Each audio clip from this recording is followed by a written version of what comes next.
Welcome back to the Word on Fire show. I'm Brandon Vaught, the content director, and once again, I'm with the illustrious Bishop Robert Barron. Bishop Barron, welcome. Brandon, great to be with you as always.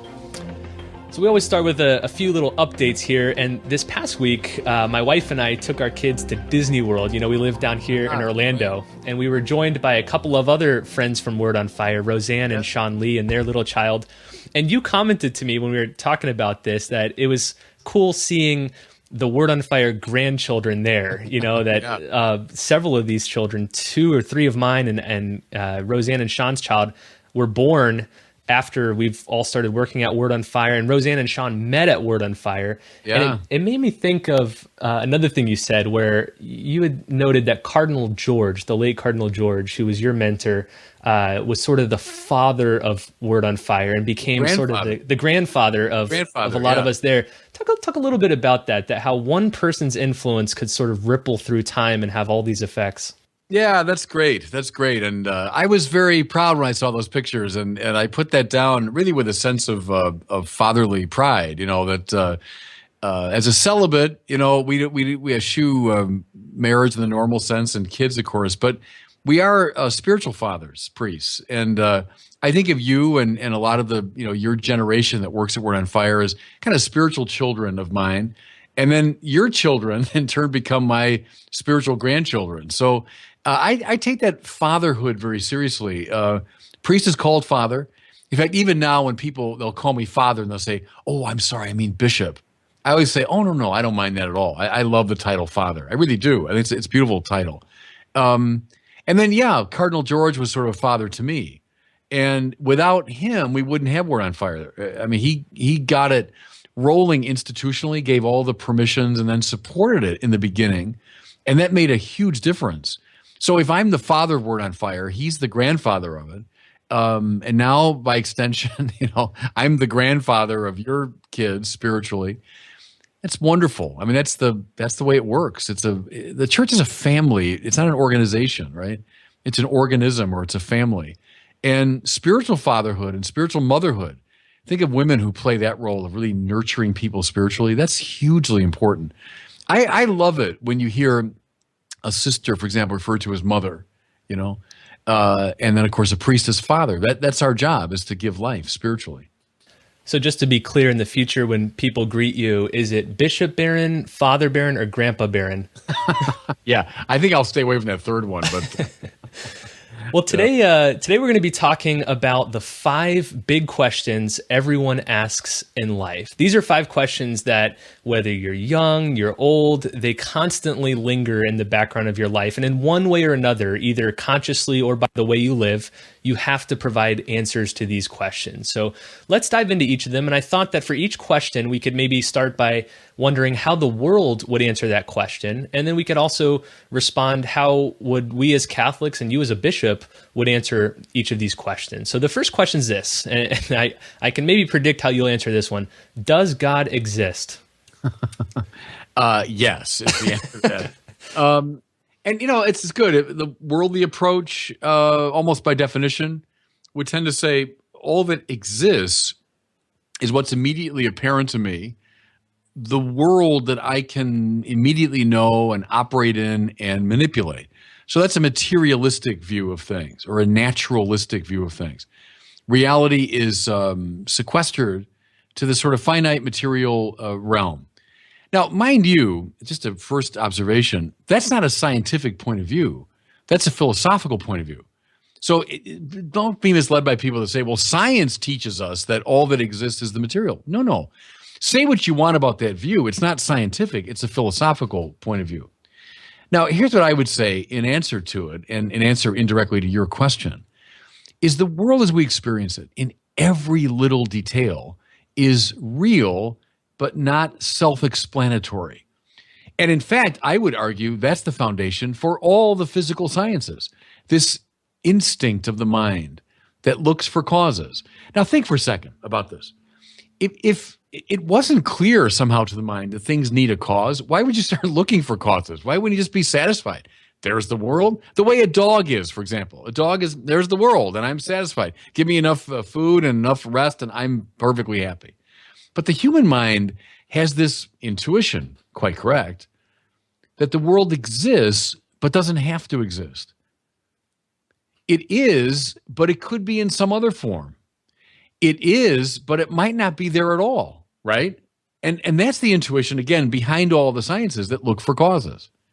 Okay, take one more step. Let's say the causes that you discover of the world as you know it are themselves like that, are themselves in need of explanation. And we got to keep looking, don't we? And you can appeal all you want to things that are in a similar way caused or contingent, and you will not have found the answer your mind is looking for until it finds that reality whose very nature is to be. That reality which does not need a cause because it's the explanation of its own existence. That reality we call God. See, that's why I would say to your question, yes, God exists because the world as I know it needs an explanation. Worldly causes will never suffice to explain a conditioned or finite world. We must appeal finally to that which exists by its own nature. And that's what we mean by God. It reminds me of an example used by the philosopher Richard Taylor. He gives a scenario where suppose you're walking through the woods and you see a giant glowing sphere in the woods. Your first intuition is not to think, oh, neat, there's a giant sphere, and then just keep walking. Your first question is, where did that come from? Why is that here? And then he says, well, expand the sphere. If you make it bigger, that doesn't make the question less interesting. The question becomes more prominent. As big as it gets, you keep thinking, where did that come from? Why is it here? Then take the sphere and make it as large as the whole universe. Then the question becomes even more pressing. Why is that here rather than nothing? And ironically, last month, there was a mysterious giant sphere unearthed in the forest of Bosnia. I saw this in the Telegraph, and sure enough, the whole article is all about how scientists are wondering, why is that here? Why is that there? So this argument you're laying out, which is kind of the contingency argument, I think is a really strong argument for God. Absolutely. And what you do is you search out the conditions for the possibility of science itself or of any inquiry of the mind. And to ask the really cool question, which is, why does the mind do that at all? Not so much, well, you got your answer, I got mine. Those are things that scientists can debate. But the meta question of why do we pursue this thing at all of looking for causes? That itself is not a scientific intuition. That's a pre-scientific intuition. And it's born, I would say, of this deep sense of the contingency of the world. And the truly inquiring mind, and I like to tease atheists a lot, that you guys drop the question just when it gets really interesting. Why is there something rather than nothing? Why is there a world at all? They suddenly get very uninterested in that question. I think that's when the mind really gets alert. Its ears prick up and it says, yeah, I want to know the answer to that. The ultimate answer has to be some reality whose very nature is to be. Now remember Exodus 3:14, right? What's God's name? I am who I am. My very nature is to be. That's what makes God God. So that's the first big question that everyone asks in life. Does God exist? And in certain ways, the answer to that question will drive your answers to all these other questions. But let's move on to the second one. The second one is simple. Who am I? Yeah, and of course, that's the question of anthropology, right? Anthropos just means human being. So what's the logos about anthropos? Who are we? What does it mean to be human? And of course, the human being, as the classical authors knew, is a sort of microcosm. We contain sort of the whole of the universe because we're very material, obviously. We're animals, So Aristotle called us a rational animal or the political animal, but zoon, animal, is part of the definition. There have been people over the centuries that want to deny that, that we're basically minds or spirits. No, we're animals, but we're also rational animals. I would press it in a religious direction and say we're animals who have an openness to God. Now, it relates, you're right, to the first question. Why do we pursue this line of interrogation? Why do we keep asking about ultimate things? It's because there's a dimension to our being which is not simply in this world. Our bodies clearly are. I mean, right now I'm breathing air. If you took the air away, I would die. A few hours ago, I had my breakfast. I'll get hungry again in a few more hours. I'm in the world. This body of mine is, even as we speak, fading away, as all bodies do, right? Nevertheless, I'm not reducible to the body. There's something in me that aspires to truth, to goodness, to beauty, and even those three things in their unconditioned form. Not just a true thing, but truth itself. Not just beautiful things, but beauty itself. Not just good things, but goodness itself. I'm ordered, somehow by my very nature, I'm ordered to the unconditioned, toward God. This makes for a lot of the tension and poetry of human existence. I'm an animal who yet is ordered to the source of all things. I'm a spiritual animal. I'm an animal with a soul, now to use more traditional religious language. But it's all gesturing toward this kind of wonderful binary quality of human beings, that we're both and. Notice, I'll say something very simple about the life of the church. In the sacraments, we address both body and soul, don't we? So all the sacraments involve something physical, whether it's the oil or it's water or it's bread and wine, right? Or the imposition of hands or something physical, because we're animals. But every sacrament also has what we call its form. That's the usually verbal formula that articulates the spiritual meaning of the sacrament. What's that appealing to but the soul? Sacraments are binary because human beings are binary. We're rational animals. We're ensouled animals. And that's the key now to an awful lot of human life, is to get that balance, that both and quality right. What would you say to someone who would push back against that definition of who am I in maybe a reductionist form, and suggest instead that human beings are really just machines that are simply about propagating DNA? What would you say to that? Yeah, I think it's disproven every time we do an honest intellectual, moral, or aesthetic search. You know what I'm saying? Whenever we're awakened to the profoundest hungers within our souls for goodness, truth, and beauty, you know that you're more than a machine or more than an animal, because there's something in you that is congruent with the object of your desire. See what I mean when I say that? If you're desiring God, then there's something godlike in you. If there's an ordering to God, there's something godlike in your aspiration. The reduction to the animal or the material or the machine would deny this very unconditioned quality of human longing. So the third big question, and it's one that we ask not just once or twice, but almost every day, is what is the meaning of life? And I guess even behind that, is there meaning to life? And if so, where does it come from? How would you answer those sorts of questions regarding meaning? Well, you're right, Brandon, that it flows from the first two, right? If I understand that God exists, well, then a logos produced the world. So the world is not just dumbly there, not just matter and motion, not just dumb chance, but rather logos, or mind, is the ground of all reality. Well, that means that all reality is stamped by logos. So we say in the scriptural tradition that, in the beginning was the Word, and through the Word, God made all things. The Old Testament talks about God speaking the world into being. Same idea, right? Well, that means that the world, in every nook and cranny, in every detail, is imbued with meaning, for want of a better term, with intelligibility, with a sort of rational structure. Now, do the medieval move here of what they called exitus reditus. That means the going out from, exitus, reditus, the return to.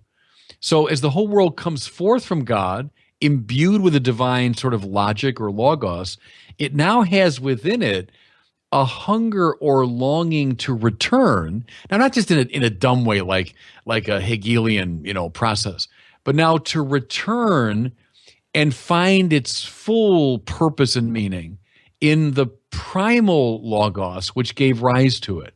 I know it's kind of speaking in high philosophical language here, but it reflects that second question. How come I've got in me this desire? Where did that come from? Well, it came from the fact that I was made by the Logos, and therefore I'm hungry for union with the Logos. Here's one now for older people, because I'm referring to a movie from long ago, but the great Spielberg movie, Close Encounters of the Third Kind. Remember? And I was a teenager that came out. But you remember it, with the alien spacecraft come and they mark certain people. Remember? The light shines on them, and they're marked physically. And then each one of them experiences this kind of obsessive desire to return to this place. And it turns out to be that Devil's Tower, right? And that's where the alien spacecraft is going to return and unite with them. But see, what I love about that, they weren't precisely sure what this thing was. And a lot of them, they're drawing pictures of Devil's Tower. Remember that when Richard Dreyfuss's character is taking his mashed potatoes and he's forming them into Devil's Tower. See, that's a beautiful metaphor to me of a lot of human life. We're marked by God, and we're destined, therefore, to return to God. And we have in us this thing that we don't fully get. I don't quite understand what this thing is that's driving me, but it's driving me to union with God. And then how wonderful, again, in Close Encounters, the people who didn't know each other at all, but they meet on their way to Devil's Tower, and they say, oh, you got this thing too? You've got this desire to come here? Well, that's the way religious people come together. And we kind of realize, oh boy, you feel the same thing that I do, So that's who we are. We're people who've been marked by Logos, and therefore we're compelled to find union with Logos, that which made us. That's why I've often preached and argued that your life is not about you, meaning it's not about your little plans and projects. It's about this great project, this great plan of God, which is inchoately planted in you already. And now you're working out the implications of it. That's who we are. A lot of atheists and skeptics will push back and say, well, there's not really any objective meaning to life. We just invent our own meanings. What would you say to that? Well, then I would say all of science and all of philosophy and all of psychology and all of it would fall. I mean, all those things are predicated. Look at the use of the word logos in all those, right? Psychology, biology, logos. What those are all about is not inventing something, but discovering something. They're about uncovering intelligibility within the structure of reality. And see, that's what the mind wants. The mind doesn't want to turn in on itself and think about thinking. Freedom doesn't want to turn in on itself and be free to be itself. No. Both those things want to, what's Chesterton's line about, to bite down on something nourishing. An open mind's like an open mouth. It's meant to bite down on something. The trouble is, if in the name of freedom, I said, I'm not going to eat anything except what my mouth can produce. Well, then you'll be swallowing your saliva all day. Excuse this image, but actually, the more I think about it, it's not a bad image for a mouth that's just swallowing its own saliva. I mean, how unnourishing that is. But with the mouth that actually goes out and gets nourishment from the world, now it's found its purpose. In the same way, the mind or the will, they're just kind of stewing in its own juices. Freedom, freedom, freedom, self-invention. I mean, how boring. It's like swallowing your own saliva all day. So you're listening to the Word on Fire show with Bishop Robert Barron, and today we're looking at the 5 big questions everyone asks in life. We've looked at 3 of them already. 1, does God exist? 2, who am I? And 3, what is the meaning of life? Let's turn to another one that is of interest to religious people, to non-religious people, to every person around the world, and it concerns morality. Here's the question: what is right and wrong? How do we know them? How do we find them? And why should we follow what we detect as moral duties and responsibilities? Yeah, it's good, Brandon, the way you've ordered these questions. They follow one from the other, because we've been speaking now since the beginning implicitly about what they call teleology. Go back to Aristotle, the ancient philosopher, who talked about 4 causes. He meant the 4 kind of principles that make up something that's real. So there's the material cause, the stuff that it's made out of. There's the formal cause, which is the kind of essential structure of a thing, what makes you and me human, etc. There's the efficient cause, which brings together the formal and the efficient. It's what produces something. But then there's a fourth one that Aristotle thought was the most important.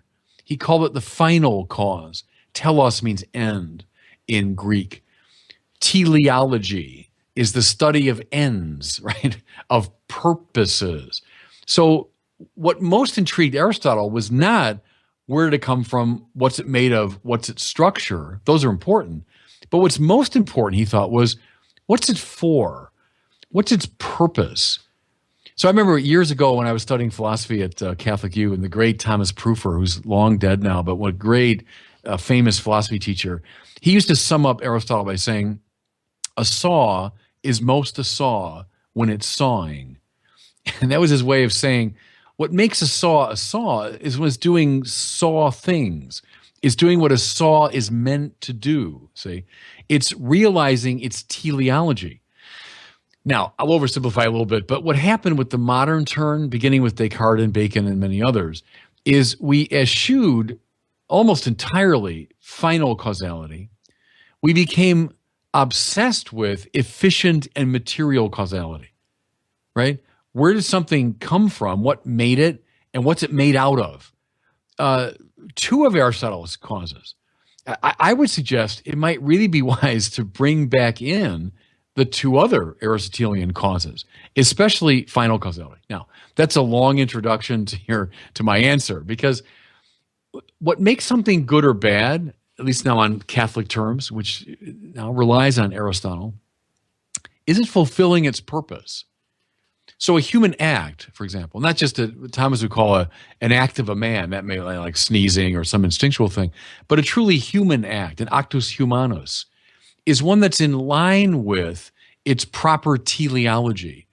It's an act that is achieving what the human being is meant to be. See? It's not an act that just flows from our freedom, an act that we've decided to do, an act that is reflective of my own self-understanding. That's all kind of modern language, right?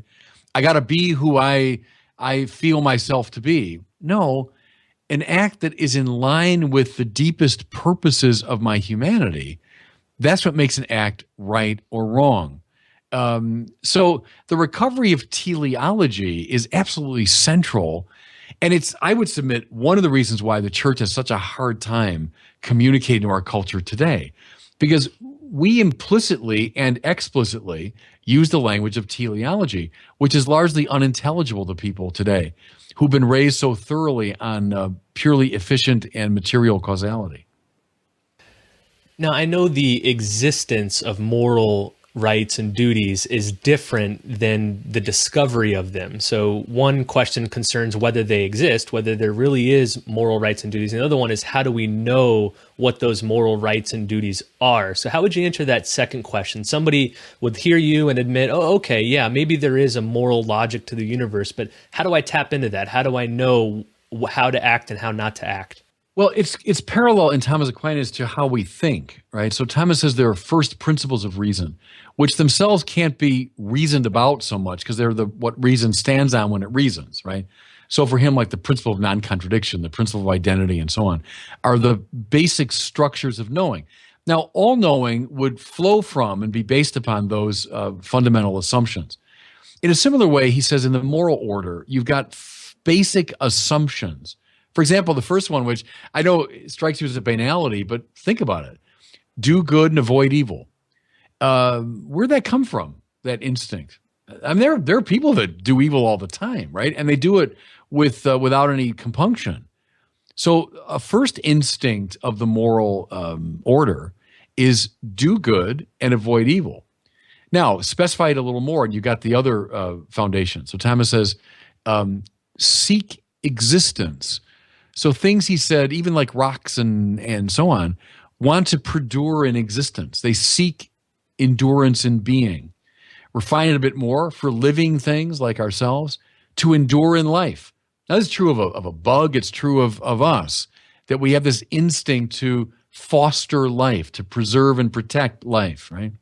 Third one, Thomas says, sociability, that we seek friendship we seek community, we seek the political life, because he knew with Aristotle that we are by nature political animals.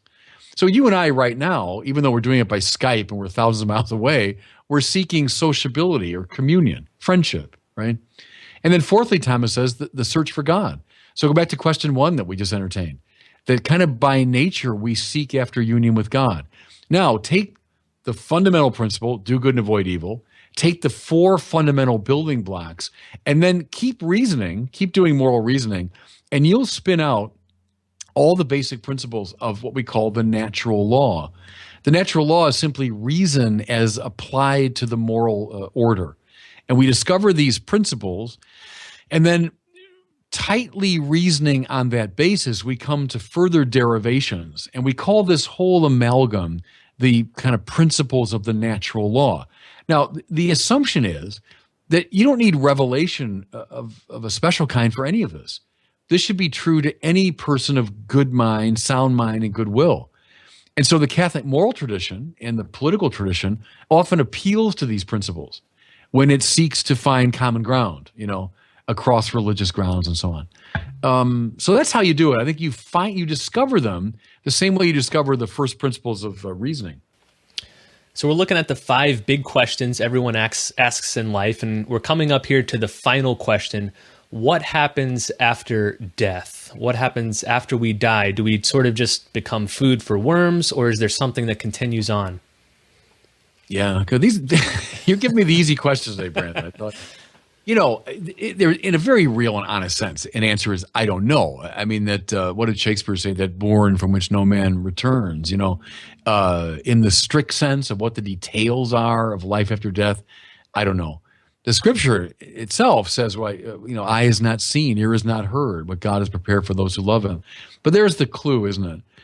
If we're not just animals, we're not just machines, then it's not just a matter of, my body falls apart and that's it. But rather there's in me this hunger, this thirst for God, this ordering toward the unconditioned, this properly spiritual dimension. Now, call it the soul if you want, but the danger here is we're all Cartesians now, we moderns, and we tend to think of the soul as some ghostly thing that's dwelling kind of in the brain somewhere. Thomas Aquinas says that the soul is in the body, but not as contained by it, but rather containing it. That's a wonderful line. It gives you the pre-modern understanding of this. The soul would be this animating form of the body, which orders me toward ultimate things. Socrates knew this, the great pagan philosophers knew it, that this dimension of our existence is not mortal. It's not reducible to the body. It doesn't just fade away, but is transphysical. And so we do have, even based on reason, a sort of confidence that this dimension of ourselves perdures. Now, take another step into Revelation proper. We know about the resurrection of Jesus from the dead, which, mind you, is not just the escape of the soul from the body. Plato might have imagined that, but rather it's the transfiguration, glorification of the entire self, body and soul. That's what Christians look forward to. When we talk about, we look forward to the resurrection of the body, right? We don't say we look forward to the escape of the soul from the body. We look forward to this elevation, glorification, renovation of the entire self, body and soul. And that's our hope for what happens after we die, is this lowly body of ours is now rendered glorious. To use Paul's language, we get a spiritual body. Now, the details of that, again, I'll have to wait and let the Lord reveal that to me. Eye is not seen, ear is not heard. In other words, it's not within this dimensional system that I can describe this. That's what that language means, I think. If it's in this dimensional system, then eye could catch it, ear could catch it, but it's not. It's in a transcendent dimension. I should live my life now in such a way as to be preparing for this elevation of the self. If I can stay with one more image here, this is kind of derived from C.S. Lewis. Think of the way a square becomes a cube, right? So a square in 2 dimensions, like drawn on a two-dimensional piece of paper. But now imagine that square raised to the level of a cube in 3 dimensions. The square has not disappeared, has it? It's been elevated. It's been transfigured. It's been raised to a higher pitch. Or a circle becomes a sphere. It's been raised up. I think it's something like that, where these lowly bodies of ours aren't done away with. They're elevated and transfigured to a higher pitch. That's what we're hoping for, we who have resurrection faith. We just looked at all 5 of the big questions that everyone asks in life. And Bishop, you've given very illuminating and nuanced answers, but I'm going to challenge you here. I want to re-ask each of these 5 questions, and I want you to give a 1-sentence answer to each of them. We already went through all the nuanced, deep answers. So how would you respond if you had a 1-minute conversation with somebody, and here were the questions they asked you? So first, does God exist? Yes, because the world doesn't explain itself. Who am I? I am a hybrid of both body and soul. What is the meaning of life? The meaning of life is to return to God from whom we came. What is right and wrong? What is right is what's in line with the teleology of my humanity. And what happens after death? We are raised to a higher pitch of transfigured existence that Paul would call the spiritual body.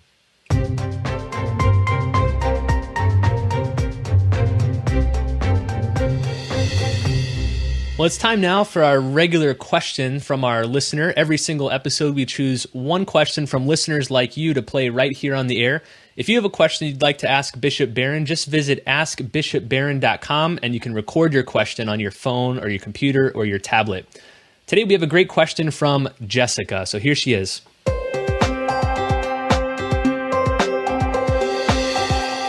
Hi, Bishop Barron. This is Jessica from New York.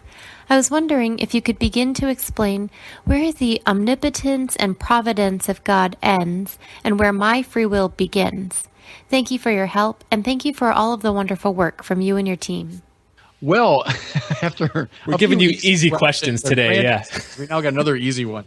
Jessica, it's one of the oldest and most complicated questions in the whole theological tradition. If you want to read the high-octane treatment of this, go back to the great text from the 16th century. A guy named Luis de Molina wrote probably the highest octane treatment of this problem. I'm going to give you just a really quick response based on Thomas Aquinas. The problem is we tend to see these two things as mutually exclusive or in competition with each other. So the more I assert God's freedom and providence, the less I can assert my freedom and so on. The more I'm free, the less God is in charge. That's a false dichotomy. Here's a way to get at it. The will is not just operating in a vacuum. I said that a few minutes ago. Not just kind of swallowing its own saliva, but rather the will is seeking the good, right? Freedom is after something. It's after the good. If I wanted to get you to act in a certain way in accord with my desires, and I knew, Jessica, your own soul really well. I knew the kind of things that you like, what you're interested in, what would motivate you.